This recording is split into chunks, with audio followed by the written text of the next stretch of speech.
Lily एक छोटी सी झोपड़ी में रहती थी जो फुसफुसाते जंगल के बगल में बसी थी। जंगल उसे रेहे से फुसफुसाते थे, पत्तियों की खड़खड़ाहट हंसी थी, बड़बड़ाती धारा गीत गाती थी और हवा अपनी सांसों पर कहानियां ले जाती थी। लेकिन लिली एक असली दोस्त के लिए तरस रही थी। वह अपना दिन गिलहरी और खरगोशों से बातें करते हुए बिताती थी, लेकिन वे उसके दूर देशों और जादुई कारनामों के सपनों को नहीं समझ पाते थे। एक धूप भरी दोपहर, धारा के किनारे बैठे हुए लिली ने एक छोटी सी चमकदार चीज देखी जो एक चिकने भूरे पत्थर पर फंसी हुई थी।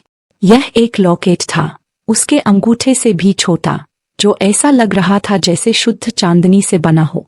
जिज्ञासा से भरी लिली ने उसे खोला। इंद्रधनुषी धुएं का एक छोटा सा झोंका निकला, घूमता और मरोड़ता हुआ तितली जैसे पंखों और सोने जैसे बालों वाली एक छोटी सी महिला का आकार लेने से पहले यह एक परी थी। नमस्ते लिली, परी ने हंकारते हुए कहा। उसकी आवाज छोटी घंटियों जैसी थी।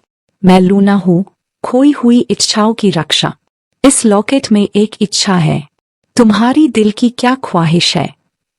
लिली की आंखें चौड़ी हो गई। एक असली परी, एक असली इच्छा। उसने एक पल सोचा। वह मिठाई के पहाड़ की या तारों से बनी पोशाक की कामना कर सकती थी, लेकिन तब उसे अपने अकेले दिन याद आ गए। मैं एक दोस्त चाहती हूँ, वह फुसफुसाई।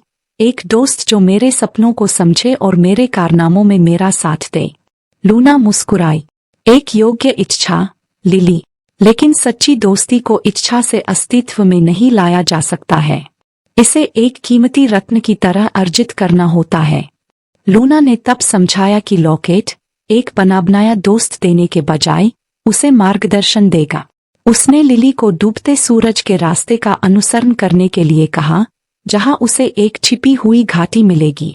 वहां उसे अपना दोस्त खोजने का एक सुराग मिलेगा।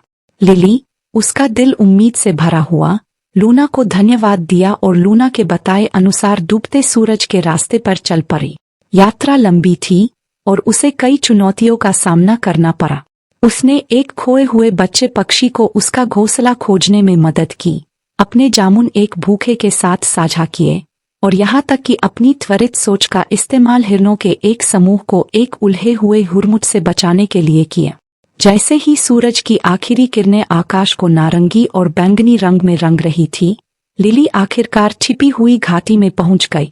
केंद्र में जुगनू की नरम चमक में नहाया हुआ एक छोटा सा जीर्ण शीर्ण लकड़ी का संदूक खड़ा था। अंदर उसे सोना या जवाहरात नहीं, बल्कि एक चिकना भूरा पत्थर मिला, ठीक वैसा ही जैसा उसे लॉकेट मिला था। इसके साथ एक नोट जुड़ा हुआ था।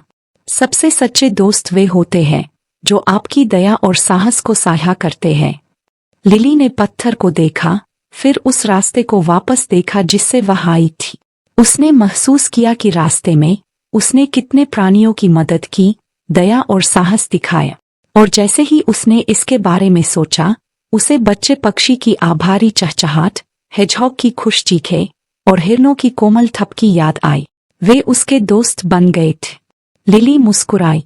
उसने अपने दोस्त पाए थे, जादुई इच्छा में नहीं, बल्कि दूसरों के प्रति अपनी दया में। वह तब जान गई थी कि सच्ची दोस्ती जादू के बारे में नहीं, बल्कि उसके अपने दिल के अंदर के जादू के बारे में है। और जैसे ही वह फुसफुसाते जंगल से वापस चली गई, वह जानती थी कि वह कभी अकेली नहीं थी। जंगल अभी भी रेहे से फुसफुसा रहा था, लेकिन अब लिली के पास उन्हें साझा करने के लिए दोस्त थे।